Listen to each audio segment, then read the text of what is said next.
All right, welcome Appalachian State business students. Let's talk about one of the absolute toughest questions in business. Whether you're a startup or a giant like SaaS, what should we charge? Today, we're going to break down the strategy of price, and you're going to see it's not guesswork. Nope, it's a deliberate, powerful process that says everything about your brand. You know, setting a price isn't just one decision, it's a whole process. Think of it as a playbook. And here's our 6-stage playbook for today. We're going to start with the big picture, the why, and work our way all the way down to that final number on the price tag. And this right here, this is our roadmap. This 6-stage process is the framework for everything we're about to cover. Let's jump right into stage 1. Okay, so let's get into it. Imagine you're in a strategy meeting at a company like SaaS. The very first question you should ask about pricing isn't what's the number, it's what are we trying to achieve with this number? Seriously, it all starts with why. Just look at this table. It shows you exactly how the objective drives the action.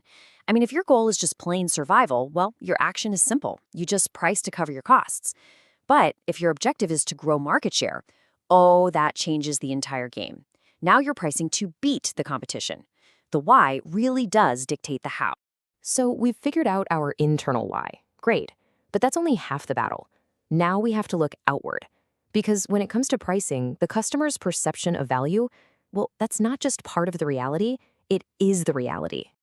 Let's do a little thought experiment. How much would you pay for a can of soda? Okay, now, what if you're at Food Lion? What if you're at a movie theater? Or what if you're just grabbing one from a vending machine on campus? The product is identical, right?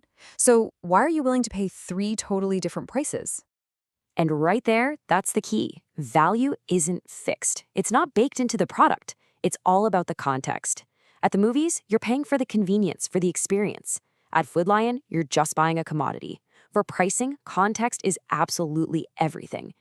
Okay, we've looked inside at our goals. We've looked outside at our customers. Now we've got to look sideways at the competition. Because no company, not Lowe's, not a tiny local hardware store, prices in a vacuum. You just can't. You really have 3 fundamental moves you can make here. You can price above the competition, which is what a place like Duke Health does to signal premium quality. You can price equal to them, which means you have to compete on service or features instead. Or you can go below them, like Lowe's does, to scoop up all the price-sensitive customers. Each one sends a totally different signal to the market. All right, we've got the lay of the land. Now it's time to actually start building our price. Stage 4 is all about choosing the foundation, the core logic for how we're going to come up with our number. So first up is cost-based pricing. This is the most straightforward way to do it.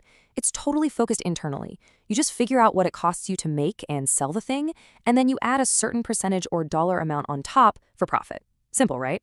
But then there's demand-based pricing, which completely flips the script. Here, you're not looking at your internal costs. You're looking outside, at the market. Customer desire is what sets the price. Think about airline tickets around the holidays or Uber pricing on a rainy night. When demand goes up, so does the price. And this slide just lays out that strategic trade-off perfectly.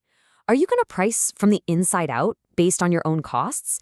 Or are you going to price from the outside in based on what the market will actually bear? There's a time and place for both, but this choice really defines your entire approach.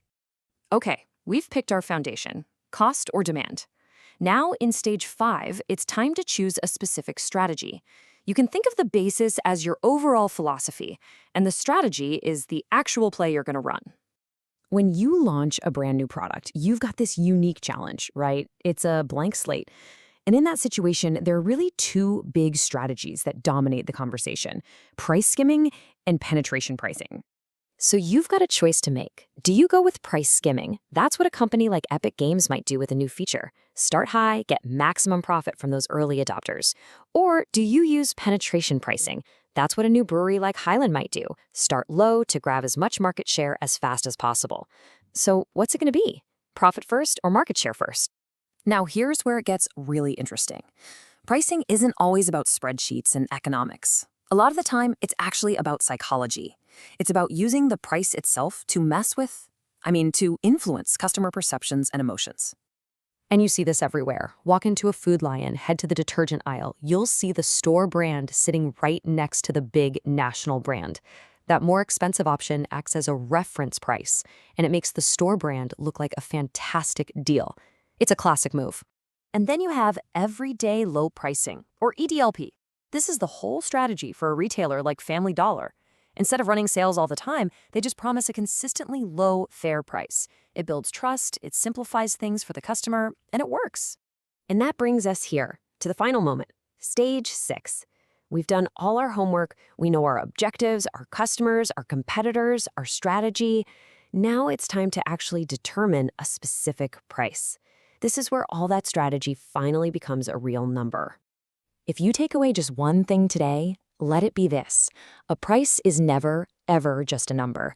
It's a signal. It's the most concise and powerful way you can communicate your entire marketing strategy. It tells people exactly who you are, what you stand for, and where you fit in the world. So as you move forward from Appalachian State and into your careers, I want you to start looking at the world this way. Never just see a price tag again. Instead, I want you to see the story behind it. Ask yourself, what strategy, what values, what kind of ambition does this single number reveal? Because the best marketers, they don't just set prices, they understand the power behind them.